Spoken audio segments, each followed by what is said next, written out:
एक तरफ प्रधानमंत्री मोदी और उनकी टीम महाकुंभ में विरोधियों को हैरान परेशान कर रही है, दूसरी तरफ अब यूसीसी भी आ गया है। वक्फ की विदाई का रास्ता भी बनता दिख रहा है, यानी हर तरफ से मोदी विरोधियों का हाल बेहाल है। पीएम मोदी किसी दबाव में आकर फैसले तो बदलते नहीं है, ना ही सुधारों के मामले में कोई समझौता करते हैं।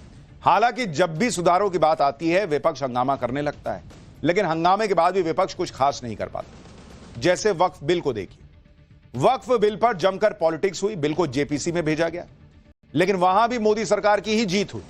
उसी तरह से समान नागरिक संहिता यानी यूसीसी लागू करना भी पीएम मोदी का एजेंडा है, और इस तरफ भी फैसला कदम जो है वो तेजी से बढ़ गया है। उत्तराखंड में आज से यूसीसी लागू हो गई है बॉस, जिसके बाद अब देश में यूसीसी लागू करने की चर्चाएं तेज हो गई। यह अलग बात है कि विपक्षी दल और ओवैसी जैसे नेता वक्फ और यूसीसी के नाम पर धमकाने वाली राजनीति पर आ गए। भाई ओवैसी तो खुली धमकी दे रहे हैं कि अगर वक्फ से छेड़छाड़ हुई तो देश 80 और 90 के दशक में चला जाएगा, देश में अस्थिरता पैदा हो जाएगी, ऐसी सी बात कर रहा है। लेकिन पीएम मोदी का क्लियर फंडा है, देश के लिए जो जरूरी है उसे करना है तो करना है। यह बात वक्फ संशोधन बिल से साफ हो रही है। वक्फ संशोधन बिल के विरोध को देखते हुए सरकार ने इसे ज्वाइंट पार्लियामेंट्री कमेटी यानी जेपीसी के पास भेज दिया था। जेपीसी में सत्ता और विपक्षी दल दोनों के सदस्य थे। बिल पर बड़ी लंबी चर्चा हुई। इंडी गठबंधन को उम्मीद थी कि जेपीसी में वक्फ संशोधन बिल को भेजकर मोदी सरकार को बैकफुट पर ला देंगे, लेकिन यह इंडी गठबंधन की गलतफहमी थी, क्योंकि जेपीसी में वही हुआ जो पीएम मोदी चाह रहे थे। आप खुद देखिए, जेपीसी में 16 बनाम 11 के बहुमत से वक्फ बिल में संशोधन पास हो गए। सरकार के सभी 14 संशोधन जो हैं वो स्वीकार कर लिए गए। विपक्ष के सभी 42 संशोधन अस्वीकार हो गए। जेपीसी की अगली बैठक अब 29 जनवरी को होगी। उस बैठक में वक्फ संशोधन बिल को स्वीकार कर लिया जाएगा। यानी संसद में सरकार ने जो वक्फ संशोधन बिल पेश किया था उसमें 14 बदलाव किए जाएंगे, जबकि विपक्ष जो 44 बदलाव की मांग कर रहा था वो नकार दिए गए। जेपीसी की रिपोर्ट बजट सत्र में लोकसभा स्पीकर को सौंपी जा सकती है, जहां फिर से बिल पर चर्चा होगी और उसके बाद बिल पास कराने की कार्रवाई होगी। यानी विपक्ष के हंगामे के बाद भी वक्फ बिल पर सरकार की जीत हुई, और इस बार तो जेपीसी के जरिए सरकार ने बिल को पास कराने का रास्ता भी तय किया है। वो भी तब जब लोकसभा चुनाव में बीजेपी को 240 सीटें आई थी। यानी जिनको भी यह गलतफहमी है कि पीएम मोदी कमजोर हो गए, बड़े फैसले नहीं लेंगे, भाई भूल जाओ, ऐसा नहीं है। जैसे ही यह लगा कि वक्फ बिल तो पास हो जाएगा, एक बार फिर से विपक्ष ने मुसलमानों को डराना शुरू कर दिया। जेपीसी में शामिल कांग्रेस सांसद इमरान मसूद क्या कह रहे हैं सुनिए, फिर आपको दिखाऊंगा ओवैसी कैसे आग उगल रहे हैं। भाई आप पूरे के पूरे एक कम्युनिटी को साइडलाइन करने की बात कर रहे हो। सारी प्रॉपर्टी आप कब्जा लोगे। सच्चर कमेटी की रिपोर्ट का आपने हवाला दिया। सच्चर कमेटी ने कहा था कि 2006 में अगर वक्फ की प्रॉपर्टी का सही प्रबंधन हो तो 12,000 करोड़ की आमदनी हो। आज इन्फ्लेशन रेट लगाओ तो ये 50,000 करोड़ पहुंच जाएगा। तो मुसलमान को तो जरूरत ही नहीं, इसका प्रबंधन ही तो आपको करना था। आप कर देते प्रबंधन, लेकिन आपने तो इसे तबाह कर करके सारा काम ही खत्म कर दिया। इसमें कुछ बचा ही नहीं। वक्फ बिल में जो संशोधन स्वीकार किए गए उसके बाद वक्फ बिल का क्या रंग रूप होगा, क्या स्वरूप होगा, वो आपको बताऊंगा।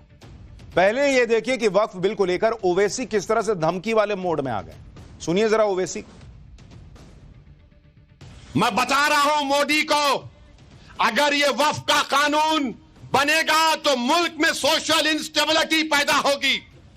हम भारत को 1980 और 1990 के दहे में लेकर जाएंगे। हम एक मस्जिद को खो चुके हैं मोदी, अब कोई मस्जिद कब्रिस्तान को नहीं खोएंगे।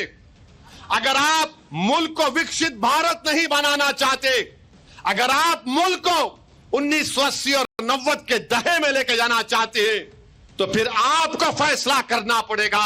सोशल इंस्टेबिलिटी इस देश में पैदा हो जाएगी। अगर कल को आकर बोलेगा ये शिवा रेड्डी पेट की मस्जिद को मैं तोड़ दूंगा, तो क्या का नौजवान चूड़ियां पहन के बैठ जाएगा? ओवैसी इस तरह की भड़काऊ बातें करते ना बॉस, कि दूसरे तरफ भी लोग अलबला जाते हैं। भाई आप कह रहे चूड़ियां पहन के बैठा, भाई दूसरा पक्ष भी कहेगा कि हमने भी चूड़ियां पहनी है क्या? ये इस तरह की बातें नहीं करनी चाहिए। आप सांसद आदमी है भाई। मोदी ऐसा नहीं कर सकते, मोदी वैसा नहीं कर सकते, और वक्फ बोर्ड जहां मन करे वहां उंगली रख दे, ये हमारा है। आप कह रहे मस्जिद और जो है मजार जो है वो नहीं छोड़ेंगे, मत छोड़िए। बाहर इंडिया में जहां मन वहां कह रहे हैं, हजारों साल पुरानी मंदिर को कह देते हैं कि भाई ये वक्फ की प्रॉपर्टी है। जब भारत में इस्लाम था भी नहीं? कभी अंबानी के घर को कह देंगे कि ये वक्फ की प्रॉपर्टी है, कभी दिल्ली में कई प्रॉपर्टी को कह देंगे, संसद भवन की जगह को कह देंगे, जिसका मन वहां कह देंगे, सब दे दे क्या? वो वैसी धमकियां दे रहे हैं कि अगर वक्फ संशोधन बिल जबरदस्ती लाया गया तो इसके बुरे नतीजे निकलेंगे। बहुत लोग ऐसी धमकी 370 को देके देख चुके हैं। 370 गया भी और देश चल भी रहा है। इन धमकियों से कुछ होने वाला नहीं है। हुआ तो तब भी कुछ नहीं जब इन लोगों ने वक्फ बिल पर जेपीसी की मीटिंग में बड़ा हंगामा किया। सोचिए, इस हद तक वक्फ संशोधन बिल पर विपक्षी सांसदों ने बवाल काटा कि जेपीसी के अध्यक्ष जगदंबिका पाल ने टीएमसी सांसद कल्याण बनर्जी पर गाली देने का आरोप लगा दिया। भाई, जेपीसी की मीटिंग शुरू होते ही विपक्षी सांसदों ने बैठक का एजेंडा और तारीख बदलने का आरोप लगाते हुए बवाल मचाया। इस हंगामे के बाद जेपीसी से 10 विपक्षी सांसदों को निलंबित कर दिया गया। इसके बाद ही जेपीसी की कार्रवाई ठीक से चल पाई। विपक्ष के सांसद चाहते थे कि वक्फ बोर्ड पर जेपीसी का काम लटका रहे, लेकिन जेपीसी चेयरमैन ने कह दिया कि जेपीसी का कार्यकाल एक बार बढ़ाया जा चुका है, बजट सत्र से पहले रिपोर्ट पेश करनी है तो करनी है। विपक्ष के सांसद नहीं चाहते जेपीसी की बैठक चले, इसलिए सब हंगामा कर रहे हैं।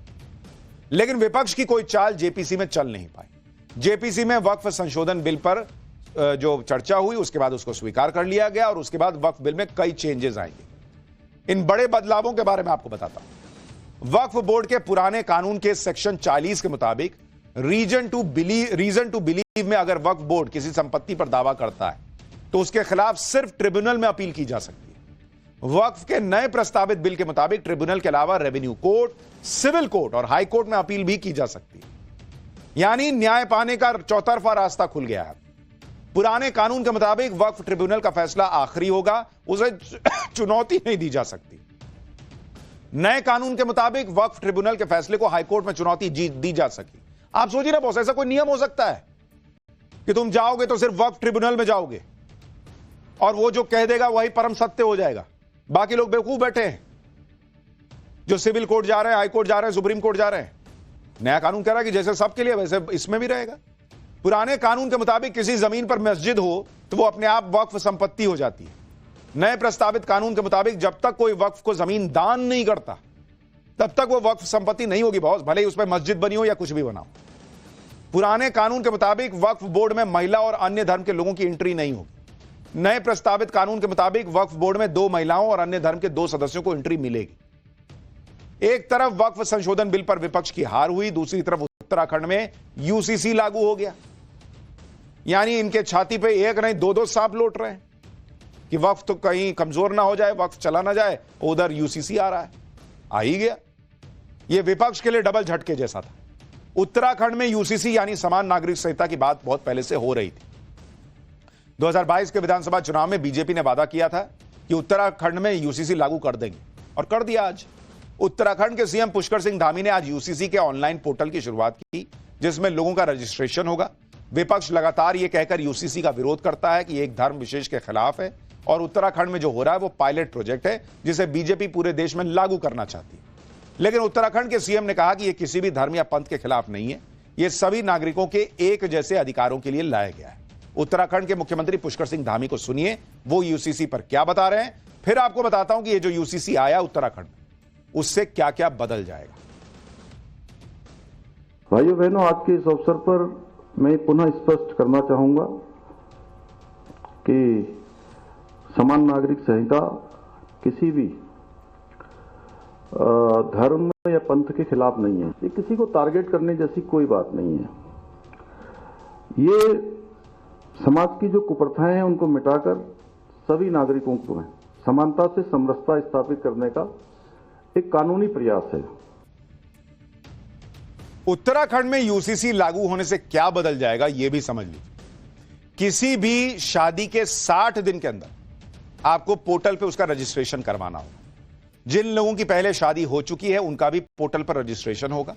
लिव इन रिलेशनशिप में रहने वालों को भी पोर्टल पर रजिस्ट्रेशन कराना होगा। बताइए सबको कि हम रह रहे हैं लिव इन में, गलत नहीं कर रहे हैं तो छुपाना क्या है। ऑनलाइन रजिस्ट्रेशन के लिए उत्तराखंड में अलग से कई सेंटर बनाए गए। धर्म कोई भी हो, शादी के लिए लड़कियों की उम्र 18 साल, लड़कों की उम्र 21 साल रहेगी। शादी के लिए अनिवार्य रजिस्ट्रेशन के साथ ही तलाक के नियम भी एक समान होंगे। किसी भी व्यक्ति की धार्मिक प्रथा, रूढ़ी या परंपरा के हिसाब से तलाक नहीं हो सकेंगे। सिर्फ उन्हीं पक्षों के बीच विवाह हो सकता है जिनका कोई जीवित जीवन साथी न हो। हलाला, इद्दत, बहुविवाह जैसी प्रथाएं अब नहीं चलेंगी उत्तराखंड में बॉस। पर्सनल लॉ के नियम लागू नहीं होंगे, खत्म हो गया उत्तराखंड में पर्सनल लॉ।